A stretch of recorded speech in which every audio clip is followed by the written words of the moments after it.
Incident at the window. It chanced on Sunday, when Mr. Utterson was on his usual walk with Mr. Enfield, that their way lay once again through the by-street, and that when they came in front of the door, both stopped to gaze on it. "Well," said Enfield, "that story's at an end at least. We shall never see more of Mr. Hyde." "I hope not," said Utterson. "Did I ever tell you that I once saw him and shared your feeling of repulsion?" "It was impossible to do one without the other," returned Enfield. "And by the way, what an ass you must have thought of me not to know that this was a back way to Dr. Jekyll's. It was partly your own fault that I found it out, even when I did." "So you found it out, did you?" said Utterson. "But if that be so, we may step into the court and and take a look at the windows. To tell you the truth, I am uneasy about poor Jekyll, and even outside I feel as if the presence of a friend might do him good." The court was very cool and a little damp, and full of premature twilight, although the sky, high up overhead, was still bright with sunset. The middle one of the three windows was halfway open, and sitting close behind it, taking the air with an infinite sadness of mien, like some disconsolate prisoner, Utterson saw Dr. Jekyll. And mien is just a person's mood or appearance. What? So what's happened is basically Utterson and Enfield have been out for their Sunday walk. They've come across the door. It's reminded them. Enfield didn't even really realise it was a back door to Dr. Jekyll's house, so they decided to go into the courtyard and have a wee look. "What? Jekyll!" he cried. "I trust you are better." "I am very low, Utterson," replied the doctor drearily. "Very low. It will not last long, thank God." You stay too much indoors," said the lawyer. "You should be out, whipping up the circulation like Mr. Enfield and me. This is my cousin, Mr. Enfield, Dr. Jekyll. Come now, get your hat and take a quick turn with us." "You are very good," sighed the other. "I should like to very much, but no, it is quite impossible. I dare not. But indeed, Utterson, I am very glad to see you. This really is a great pleasure. I would ask you and Mr. Enfield up, but the place is really not fit." "Why then," said the lawyer good-naturedly, "the best thing we can do is to stay down here and speak with you from where we are." "That is just what I was about to venture to propose," returned the doctor with a smile. But the words were hardly uttered before the smile was struck out of his face and succeeded by an expression of such abject terror and despair as froze the very blood of the two gentlemen below. They saw it but for a glimpse, for the window was instantly thrust down, but that glimpse had been sufficient, and they turned and left the court without a word. In silence too they traversed the by-street, and it was not until they had come into a neighbouring thoroughfare, where even upon a Sunday there were still some stirrings of life, that Mr. Utterson at last turned and looked at his companion. They were both pale, and there was an answering horror in their eyes. So they decided to hang out with Dr. Jekyll, hang out outside the window. Why not? Might as well. He's not coming out for a walk. He's looking really ill. Let's stand and have a wee chat. And there you go. You see Utterson and Enfield, the two gentlemen about town, chatting to the doctor, and then suddenly he thrust down his window. We're told there that there was a smile, and then the words were hardly uttered before the smile was struck out of his face and succeeded by an expression of such abject terror and despair that it froze the very blood of the two gentlemen below. What it's saying there really is continuing on, it's developing that idea that there's been a sudden change in Dr. Jekyll's appearance, and this appearance has really put terror and fear into Utterson and Enfield. What other character have we met that can have that effect upon people? And there we go, and answering, they both understood what's happening to their friend Jekyll. We think they've got an idea that Jekyll's certainly not well. "God forgive us! God forgive us!" said Mr. Utterson. But Mr. Enfield only nodded his head very seriously and walked on once more in silence. The last night. So, well, before we go into that, so that chapter being very important, we get a glimpse there of Dr. Jekyll and present day Dr. Jekyll, so to speak. We get to see how he is as the narrative has developed, it's happening right now. It's not been talked about in the past like his dinner parties when he felt better. This has happened right now, and we're being treated to it in the present moment. The last night. Mr. Utterson was sitting by his fireside one evening after dinner when he was surprised to receive a visit from Poole. "Bless me, Poole, what brings you here?" he cried, and then, taking a second look at him, "What ails you?" he added. "Is the doctor ill?" "Mr. Utterson," said the man, "there is something wrong." "Take a seat, and here's a glass of wine for you," said the lawyer. "Now, take your time, and tell me plainly what you want." "You know the doctor's ways, sir," replied Poole, "and how he shuts himself up. Well, he's shut up again in the cabinet, and I don't like it, sir. I wish I may die if I like it. Mr. Utterson, sir, I am afraid." Little picture of Poole there. "Now, my good man," said the lawyer, "be explicit. What are you afraid of?" "I've been afraid for about a week," returned Poole, doggedly disregarding the question, "and I can bear it no more." The man's appearance amply bore out of his words. His manner was altered for the worse, and except for the moment when he first announced his terror, he had not once looked the lawyer in the face. Even now he sat with the glass of wine untasted on his knee, and his eyes directed to the corner of the floor. Look at the characterization there.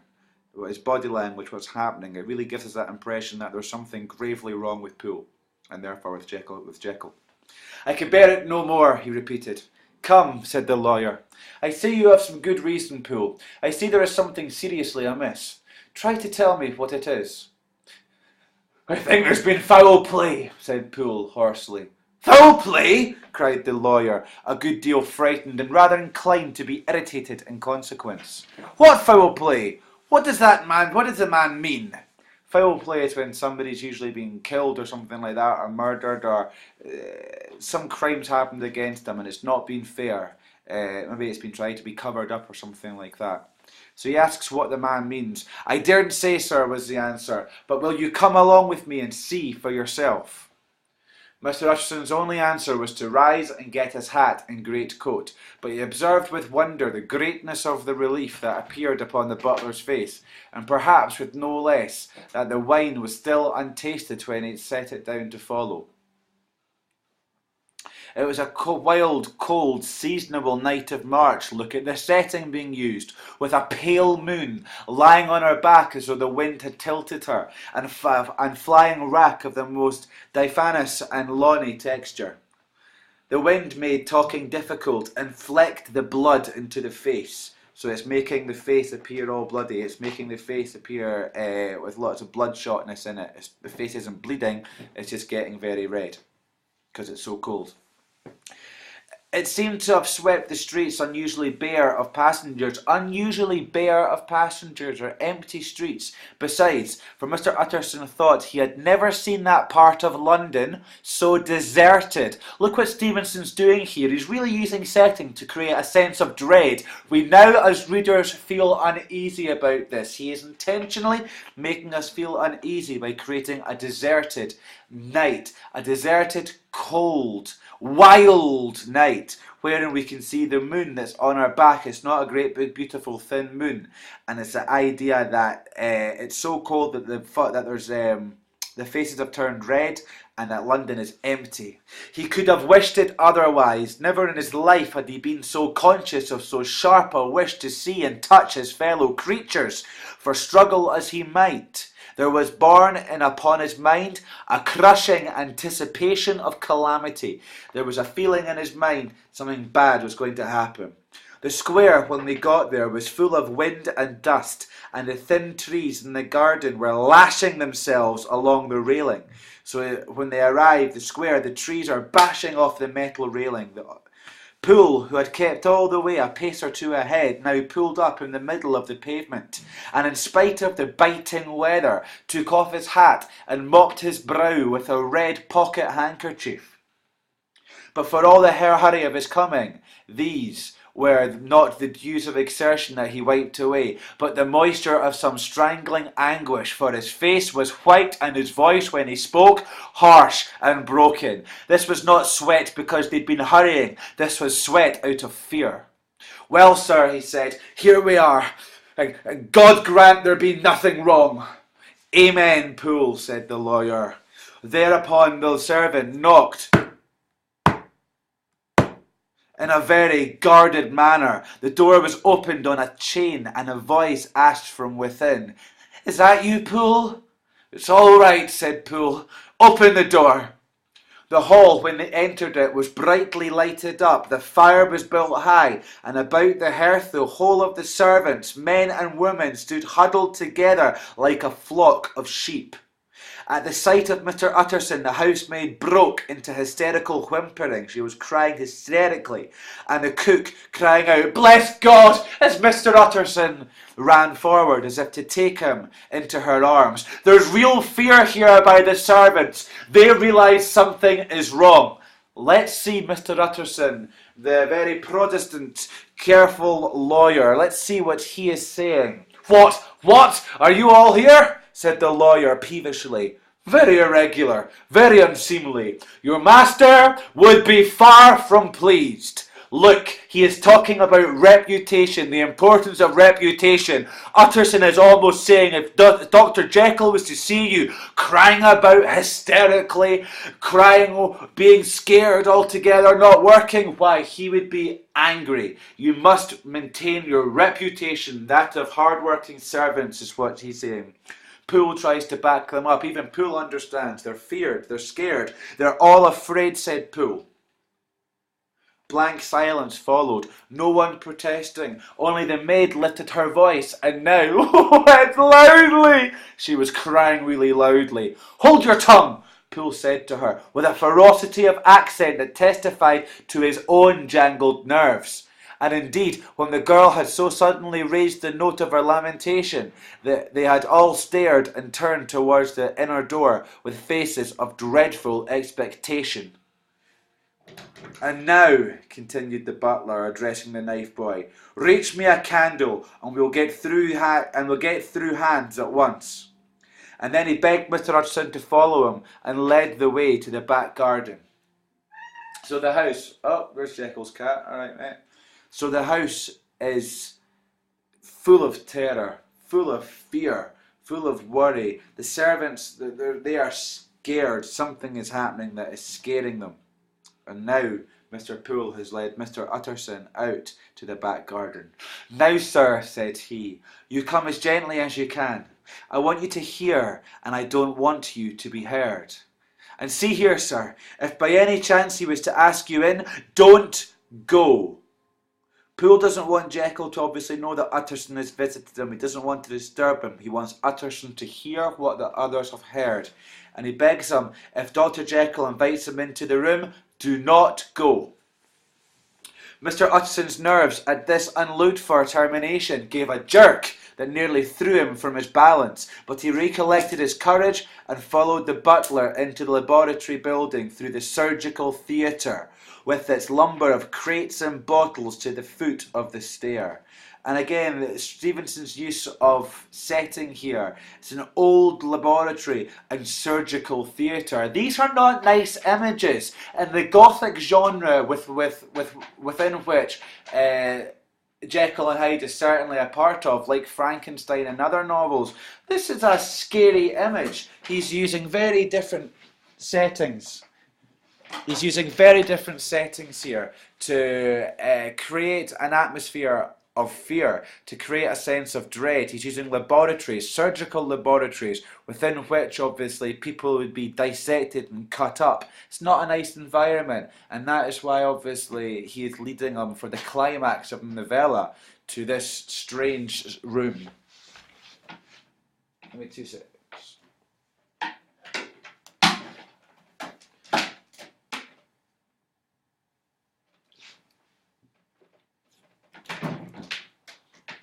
Sorry, my cat has just gone mental, clawed me and made a mess. Thanks for that, Dr. Jekyll's cat. Go away. Okay. to apologise. Here, Poole motioned him to stand on one side and listen, while he himself, setting down the candle and making a great and obvious call on his resolution, mounted the steps and knocked with a somewhat uncertain hand on the red baize of the cabinet door. "Mr. Utterson, sir, asking to see you," he called, and even as he did so, once more violently signed to the lawyer to give ear, to listen carefully. A voice called from within. "Tell him I cannot see anyone," it said complainingly. "Thank you, sir," said Poole, with a note of something like triumph in his voice, and taking up his candle he led Mr. Utterson back across the yard and into the great kitchen, where the fire was out and the beetles were leaping on the floor. "Sir," he said, looking Mr. Utterson in the eyes, "was that my master's voice?" "It seems much changed," replied the lawyer, very pale but giving look for look. So Utterson realises something's up. "Changed? Well, yes, I think so," said the butler. "Have I been 20 years in this man's house to be deceived about his voice?" "No, sir. Master's made away with. He was made away with 8 days ago when we heard him cry out upon the name of God. And who's in there instead of him, and why it stays there, is a thing that cries to heaven, Mr. Utterson." So what he's saying is this change has been about 8 days this has happened. He first noticed this change in voice. Poole has been Jekyll's butler for 20 years. He knows the sound of his master's voice. And he says 8 days ago, ever since he heard a blood-curdling call to God, that cried in the name of God, this strange voice has taken the place of Dr. Jekyll. Poole suggests he thinks possibly something bad's happened to Jekyll, but he's not sure. There's something strange happening, certainly. "This is a very strange tale, Poole. This is a rather wild tale, my man," said Mr. Utterson, biting his finger. "Suppose it were as you suspect. Supposing Dr. Jekyll to have been, well, murdered. What could induce the murderer to stay? That won't hold water. It doesn't commend itself to reason." And then Poole comes back. "Well, Mr. Utterson, you are a hard man to satisfy, but I'll do it yet," said Poole. "All this last week, you must know, him or it, whatever it is that lives in that cabinet, has been crying night and day for some sort of medicine and cannot get it to his mind." Notice how Utterson's convinced that Jekyll's been murdered, or he's not convinced, but he's presuming certainly that he's been murdered, whereas Poole's offering a slightly different explanation here. So day and night, this thing about Jekyll, or this thing, has been crying for this type of medicine. It was sometimes his way, the master's that is, to write his orders on a sheet of paper and throw it on the stair. But we had nothing else this week back, nothing but papers and a closed door, and the very meals left there to be smuggled in when nobody was looking. So basically, Jekyll's not been out of his room for 8 days. He only comes out to get the meals that have been prepared, but when no one's looking. And there's been lots and lots of notes left for somebody to run, one of the servants to run an errand and to get this type of medicine. We've had nothing else this week back, nothing but papers and a closed door and the very meals left. No.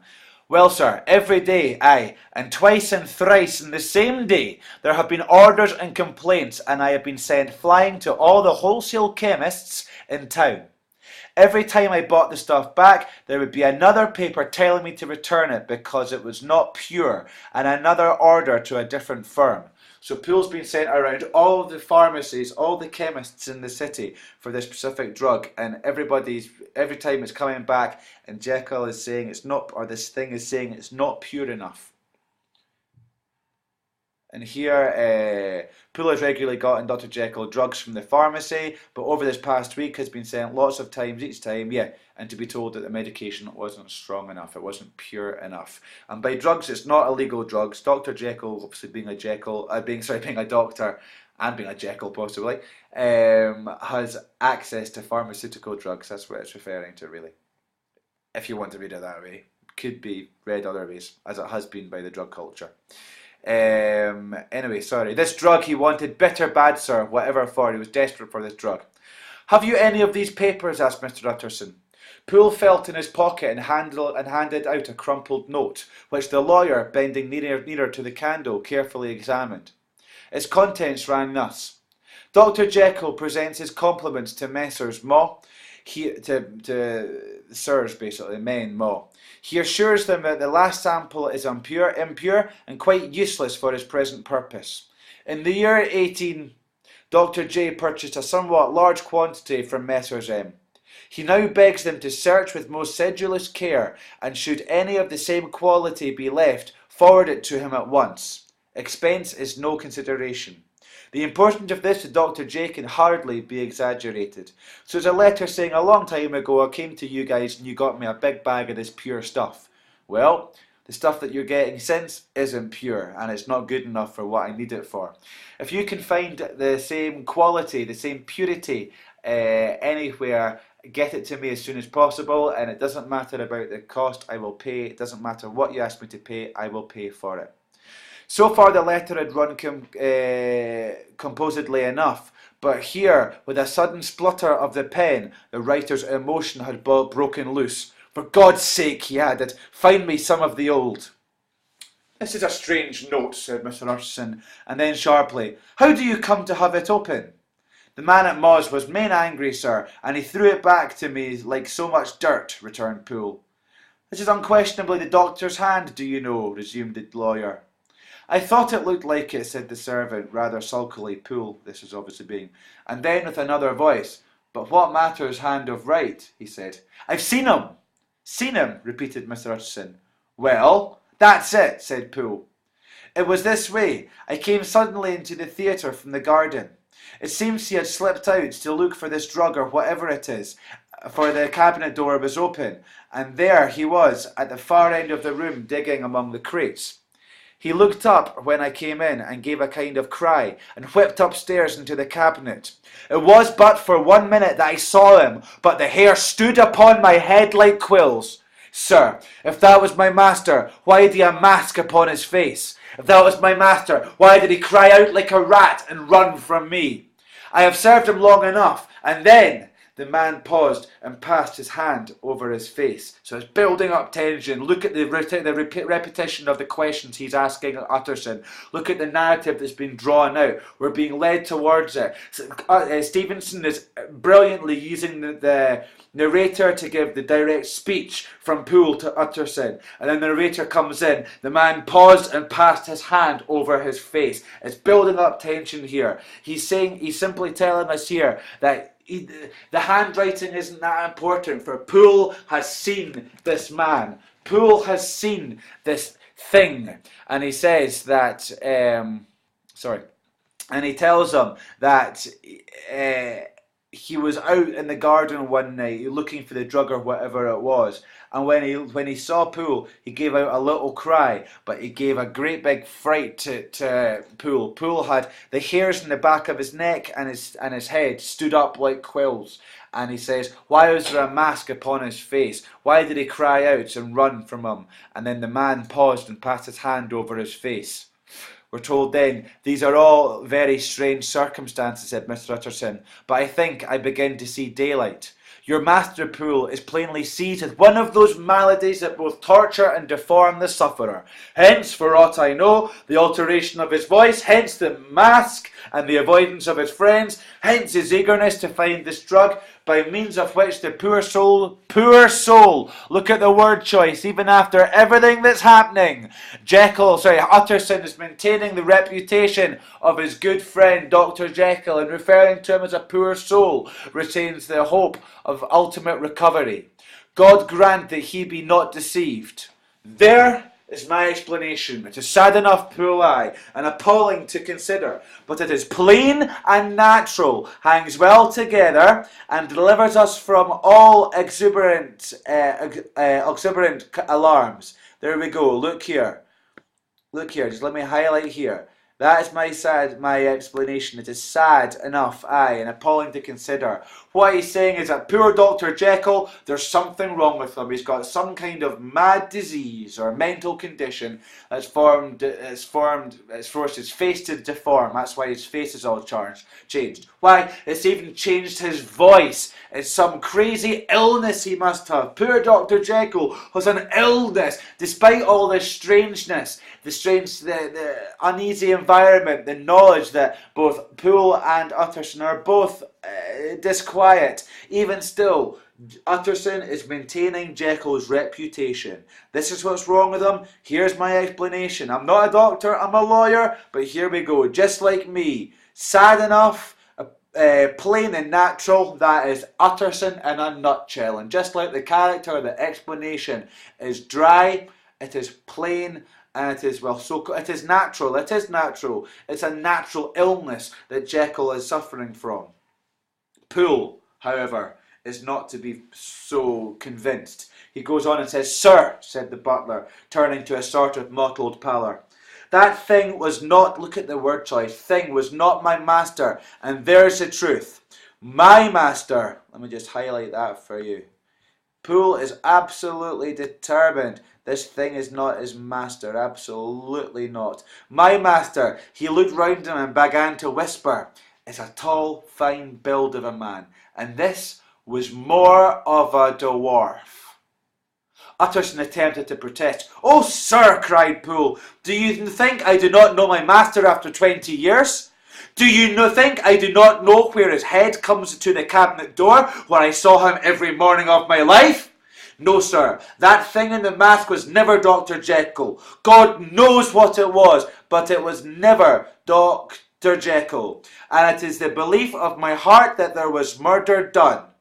So Poole is saying here, he's convinced there's been a murder done. Somebody's killed Jekyll. Even still, the language that he uses, he's not really allowing this. He believes something's happened, whereas Utterson knows that by breaking the door down, he's going to find some kind of thing that's happened that's bad, that's going to cause a slur upon the reputation of Dr. Jekyll. Utterson is aware of this, and he doesn't want to break the door down. He'd far rather just try and find the drug for poor Dr. Jekyll and make him feel better without anybody having to see or witness what has happened to him. Poole, on the other hand, believe a murder has taken place. But again, there's that idea that there's something strange about it. It's not just a normal murder, so to speak. So yeah, Poole believes that it's been murder. "Poole," replied the lawyer, "if you say that, it will become my duty to make certain.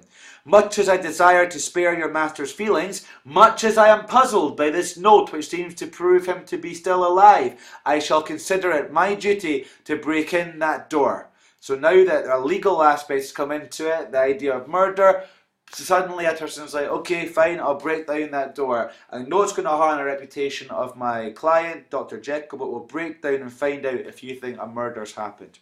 "Ah, Mr. Utterson, that's talking," cried the butler. "And now comes the second question," resumed Utterson. "Who is going to do it?" "Why, you and me, sir," was the undaunted reply. Utterson wants nothing to do with it. "That's very well said," returned the lawyer, "and whatever comes of it, I shall make it my business to see that you are no loser." "There's an axe in the theatre," continued Poole, "and you might take the kitchen poker for yourself." The lawyer took that rude but weighty instrument into his hand and balanced it. "Do you know, Poole," he said, looking up, "that you and I are about to place ourselves in a position of some peril?" "You may say so, sir, indeed," returned the butler. "It is well, then, that we should be frank," said the other. "We both think more than we have said. Let us make a clean breast. This masked figure that you saw, did you recognise it?" "Well, sir, it went so quick and the creature was so doubled up that I hardly swear to it," was the answer. "But if you mean, was it Mr. Hyde? Why, yes, I think it was. You see, it was much of the same bigness, and it had the same quick, light way about it. And then, who else could have got into the laboratory door? You have not forgot, sir, that at the time of the murder he had still the key with him. But that's not all. I don't know, Mr. Utterson, if you have ever met this Mr. Hyde." Yes, said the lawyer. Only spoke with him. I once spoke with him. Then you must know as well as the rest of us that there was something queer, something strange about that gentleman. Something that gave a man a turn. I don't know rightly how to say it, sir, beyond this, that you felt in your marrow kind of cold and thin. So he's talking about that strange feeling of hatred everyone gets when they see Hyde. I felt something of what you described, said Mr. Utterson. Quite so, sir, returned Poole. Well, when that masked thing like a monkey jumped from among the chemicals and whipped into the cabinet, it went down my spine like ice. Oh, I know it's not evidence, Mr. Utterson. I am book-learned enough for that. But a man has his feelings, and I give you my Bible word, it was Mr. Hyde! I don't know why I read it like that, sorry. I give you my Bible word, it was Mr. Hyde. There we go, that's a little bit better. Got a bit overexcited there. So again, he's going on and telling us about this idea that when he saw this creature, it wasn't Jekyll. And he got that feeling of hatred, fear, disgust that everyone feels when they come in contact with Mr. Hyde. And he says he'll swear in the Bible it was definitely Hyde. Aye, said the lawyer. My fears incline to the same point. Evil I fear founded. Evil was sure to come of that connection. Aye, truly I believe you. I believe poor Harry is killed, and I believe his murderer, for what purpose God alone can tell, is still lurking in his victim's room. Well, let our name be Vengeance. Call Bradshaw. The footman came to the summons, very white and nervous, another servant. Pull yourself together, Bradshaw, said the lawyer. This suspense, I know, is telling upon all of you, but it is now our intention to make an end of it. And again, the writer is consciously having Utterson build up to this idea of suspense, just like the writer's been building up the narrator of the story. The suspense, I know, is telling upon all of you, but it is now our intention to make an end of it. Poole, here, and I am going to force our way into the cabinet. If all is well, my shoulders are broad enough to bear the blame. So even now, Utterson doesn't want really to break down this beautiful door, just expose or ruin, sully the reputation of his client, but he knows he's got no other way. If all is well, my shoulders broad enough to bear the blame. Meanwhile, lest anything should really be amiss, or any malefactor seek to escape by the back, you and the boy must go round the corner with a pair of good sticks and take your post at the laboratory door. We give you 10 minutes to get your stations. So he's saying we'll give you 10 minutes. You and that other guy, you get round the back with a couple of big heavy sticks. So if the murderer Hyde they're expecting was to run away, they can batter him with the sticks and not let him escape. As Bradshaw left, the lawyer looked at his watch. And now, Poole, let us get to ours, he said, and taking the poker under his arm led the way into the yard. The scud had banked, look at the setting, the scud had banked over the moon, and now it was quite dark. The wind, which broke only in puffs and draughts into the deep well of a building, tossed the light of the candle to and fro about their steps until they came into the shelter of the theatre, where they all sat down silently to wait. London hummed solemnly all around, but nearer at hand the stillness was only broken by the sounds of footfall moving to and fro along the cabinet floor. So again, setting's been brought back into it. It's absolutely dark now. The moon is no longer out. Clouds have gone over it. The wind still occasionally bursts through the building, and they sit and they wait 10 minutes, and all they can hear are the sounds of walking back and forth along the cabinet floor. Terrifying. So it will walk all day, sir, whispered Poole. Aye, and the better part of the night. Only when a new sample comes from the chemist there's a bit of a break. It's an ill conscience at such an enemy to rest. Ah, sir, there's a blood foully shed in every step of it. But hark again, a little closer. Put your heart in your ears, Mr. Utterson, and tell me. Is that the doctor's foot? Does that sound like the doctor's footsteps? He's a big guy. The steps fell lightly and oddly with a certain swing, for all they went so slowly. It was different indeed from the heavy creaking tread of Henry Jekyll. Utterson sighed. "Is there never anything else?" he asked. Poole nodded. "Once," he said. "Once I heard it weeping, crying." "Weeping? How that?" said the lawyer, conscious of a sudden chill of horror. "Weeping like a woman or a lost soul," said the butler. Very important quote there, a word choice. "I came away with that upon my heart, that I could have wept too." So only once did Poole hear this thing, he supposes Jekyll or Hyde or whatever it is, crying. And that's a terrible amount of sadness reflected directly upon Poole, and it felt like he could cry as well. But now the 10 minutes drew to an end.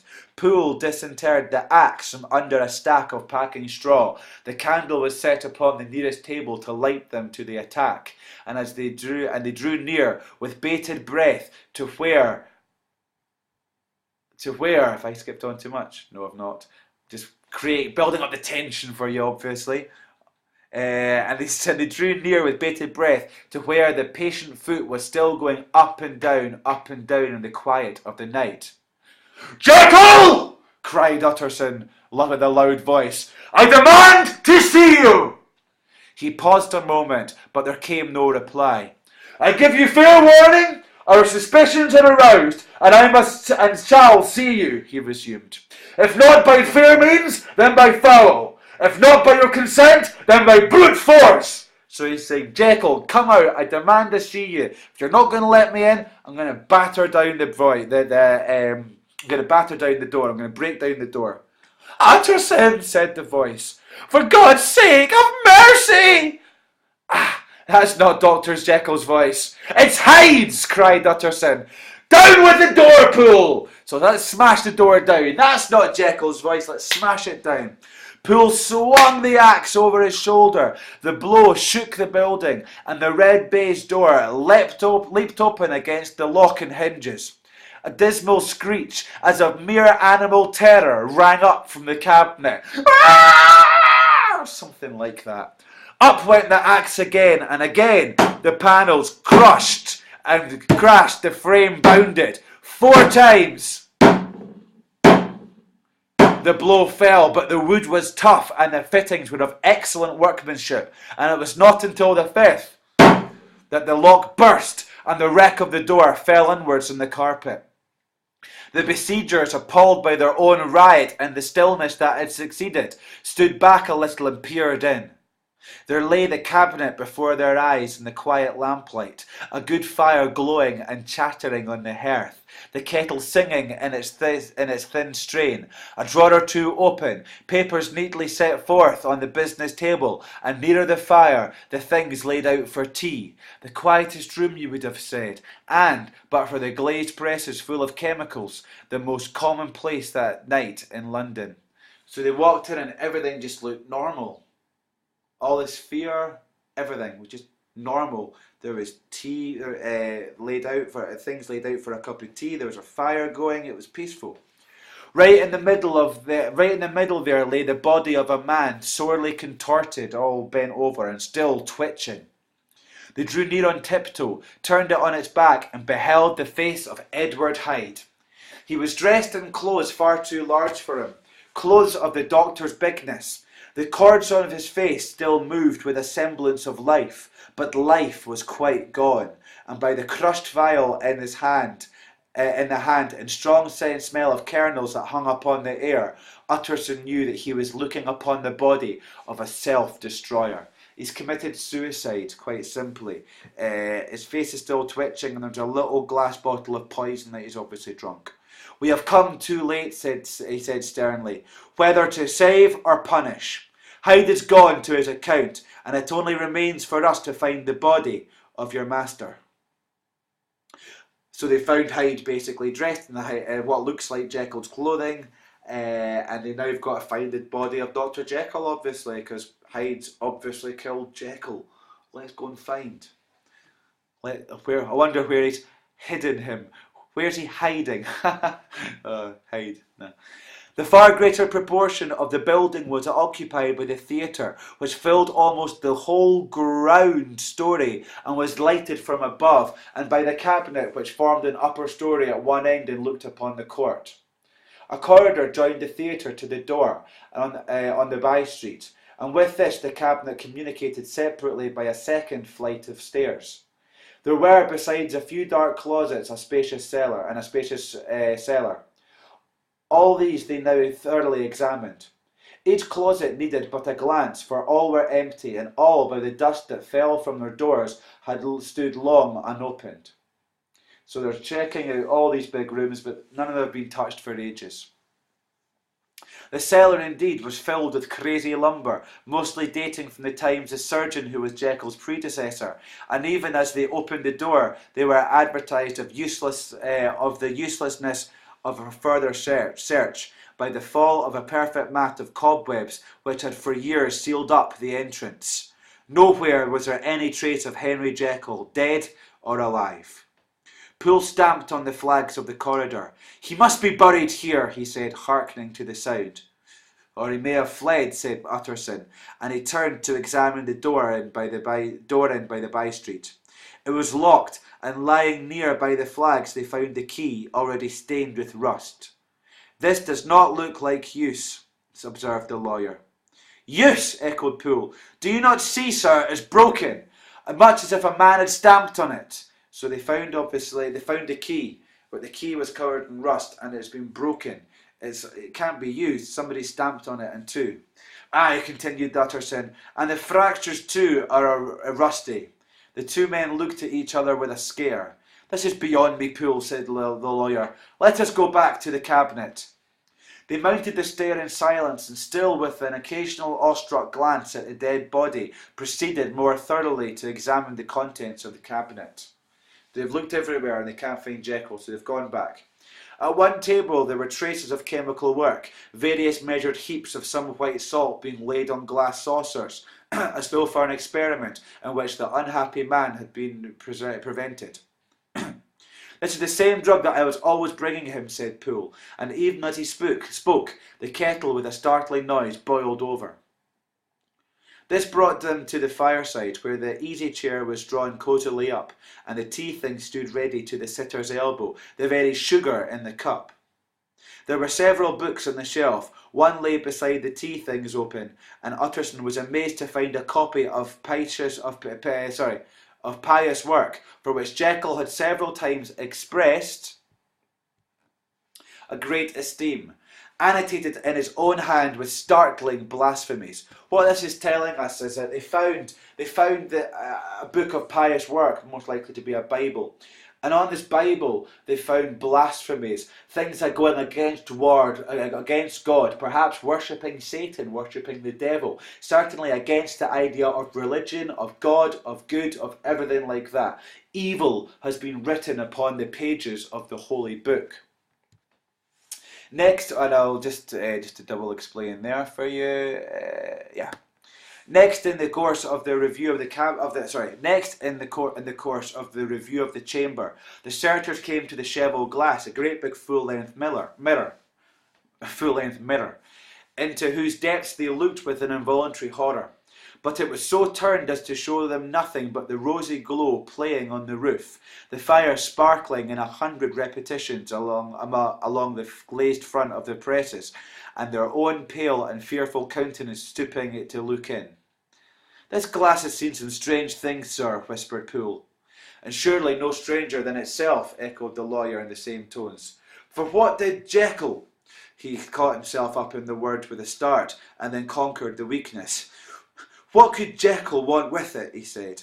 He's saying, why would Jekyll want to be looking at himself in a big mirror? "You may say that," said Poole. Poole's perhaps beginning to work out what's maybe happening. Next they turned to the business table. On the desk among the neat array of papers, a large envelope was uppermost, and bore in the doctor's hand the name of Mr. Utterson. The lawyer unsealed it, and several enclosures, certain items fell to the floor. The first was a will, drawn in the same eccentric terms as the one which had been returned 6 months before, to serve as a testament in case of death, and as a deed of gift in case of disappearance. So basically, they found this will, but with the same mad things that are saying, you know, if I die, all my belongings should go to this guy. If I'm not seen for a few months, all my belongings are to go as well. But however, it's told in case of disappearance, but in place of the name Edward Hyde, the lawyer with indescribable amazement read the name of Gabriel John Utterson. He looked at Poole and then back at the paper, and last of all at the dead malefactor stretched upon the carpet. So what he's done there is he's obviously the word choice of the word Gabriel, which is an implicit link to the angel Gabriel. You can analyse that in more depth if you like. But this will, instead of saying, remember the will used to say that if anything happened, give it all to Hyde. Well, now everything is to go to Jekyll. Sorry, to go to Utterson. Utterson can't believe it. He's looked at Poole, then he looked at the paper, and then last of all, he looked at the dead body of Hyde lying on the carpet. My head goes round, he said. He has been all these days in possession. He had no cause to like me. He must have raged to see himself displaced, and he has not destroyed this document. Maintaining reputations. He caught up the next paper. It was a brief note in the doctor's hand and dated at the top. "Oh, Poole," the lawyer cried, "he was alive and here this day. He cannot have been disposed of in so short a space. He must be still alive. He must have fled. And then, why fled? And how? And in that case, can we venture to declare this suicide? Oh, we must be careful. I foresee that we may yet involve your master in some dire catastrophe." So, you know, this final letter has been written that very day. Utterson's now convinced that Jekyll must be alive. A body couldn't have been disposed of so quickly in one day. So he must be alive, and he must have run away or something like that. But he worries that whatever it is, the doctor's in a lot of trouble, and his reputation will obviously be damaged. "Why don't you read it, sir?" asked Poole. "Because I fear," replied the lawyer solemnly. "God grant I have no cause for it." And with that, he brought the paper to his eyes and read as follows. "My dear Utterson, when this shall fall into your hands, I shall have disappeared. Under what circumstances, I have not the penetration to foresee. But my instinct and all the circumstances of my nameless situation tell me that the end is sure and must be early. Go then and read the first narrative which Lanyon warned me he was about to place in your hands. And if you care to hear more, turn to the confession of your unworthy and unhappy friend, Henry Jekyll." So a wee letter's been found here, and he's basically saying, you know, if you're reading this, then obviously I've disappeared. Not talking about death, but talking about disappearance. Under what circumstances, he doesn't have the ability to see into the future and know. But it's very much that idea of disappeared. It's really quite, well, it should really be saying to Utterson, you know, this isn't a case of murder. Far from it. "There was a third enclosure," asked Utterson. "Here, sir," said Poole, and gave into his hand a considerable packet, an envelope sealed in several places. The lawyer put it in his pocket. "I would say nothing of this paper." Preserving Jekyll's reputation. "If your master has fled or is dead, we may at least save his credit, save his reputation. It is now 10. I must go home and read these documents in quiet, but I shall be back before midnight, when we shall send for the police." So he's saying, I'm going to be back within 2 hours, and then we're going to call for the police. They went out, locking the door of the theatre behind them, and Utterson, once more leaving the servants gathered about in the fire in the hall, trudged back to his office to read the 2 narratives in which this mystery was now to be explained. And then we get on to Dr. Lanyon and obviously Jekyll's narratives there.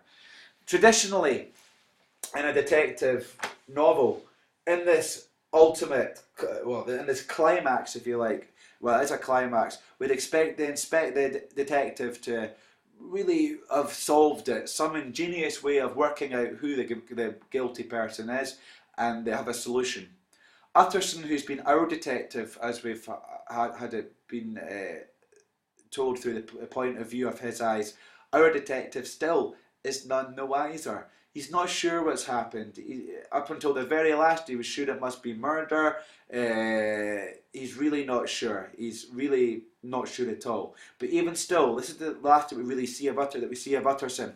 Even still, The dry lawyer is not prepared to even contemplate the idea of the supernatural. He's not allowing himself to even consider it. There must be an explanation here.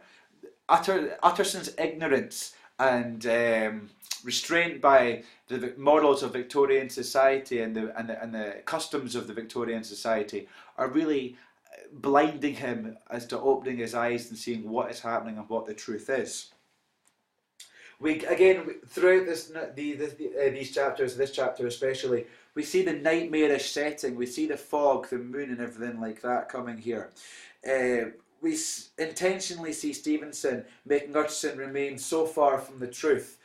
Without Lanyon and Jekyll's letters at the end, he would never have discovered the truth. Stevenson intentionally does this. Even servants in the Poole realise that something crazy is happening. And again, when Utterson arrives, we see him saying that the master will be far from pleased. Again, worrying about reputation. All throughout this novella, but this chapter especially, Utterson really wants to maintain his good friend Harry Jekyll or Henry Jekyll's reputation throughout. He tries everything so he doesn't have to break the door down as well as we can see. We can see that he's trying to reason and say, well, it must be some deformity the poor man's got. Let's not break it down. Is he scared of the truth? You could quite easily analyse it that way, that he's scared of the truth. He's scared to discover what lies beyond the door. For one, yes, it'll obviously damage the reputation of his good client, and therefore himself. Remember, it's not just Jekyll's reputation at stake here. But also he's scared to possibly find out the world of the supernatural order within the novella that we see, which certainly Lanyon would have none of, and we see that Utterson wouldn't really have any of. He's a lawyer and a Christian, simple as that. There's no hocus pocus mad things in the world. It's all got to be rational and got to have an explanation for everything. This really brings to the front the Victorian ideals over truth. Utterson doesn't even want to entertain the idea of the supernatural or that his client's reputation is going to be killed or is going to be destroyed or harmed. Utterson, all throughout, is absolutely against any concept of duality. He believes that all people are like him, quite boring, good, Christian, straight-laced, that's it. And also against he goes against this idea of duality, and also he reinforces this idea of reputation and the importance of reputation all throughout the novella. Now, the genre of this is overtly a Gothic novel. It is written within the Gothic genre. Gothic really can cover a wide range of different styles. You can even argue that Jane Eyre by Austen is a Gothic novel of sorts, although, yeah, of sorts. Obviously, Frankenstein is a Gothic novel. Quite a lot of the works of Edgar Allan Poe are Gothic.